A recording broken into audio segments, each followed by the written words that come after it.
আমাদের মনে রাখতে হবে আয়না ঘর বানাইছে। আয়না ঘর বলেন তো, ওই আয়না করে আমাদের দেশের বুদ্ধিজীবী সুন্দর ফকির এবং যারা গণ্যমান্য ব্যক্তি তাদেরকে আয়না করে ছবি আপনারা পত্রিকায় রেখেছেন। হাজার হাজার মানুষ ওই ঘরের ভিতরে আটকে রেখে না খাওয়াইয়া তাদেরকে হত্যা করেছে।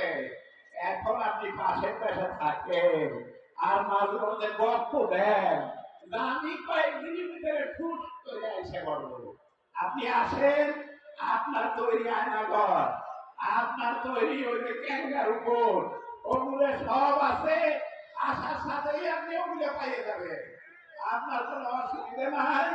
সম্মানিত ভাই সাহেব, আমরা দেশবাসীর কাছে, আমরা জনগণের কাছে, আমরা আল্লাহর কাছে আমাদের এই ব্যক্তিত্বকে ফাঁসি দিয়েছে অন্যায় ভাবে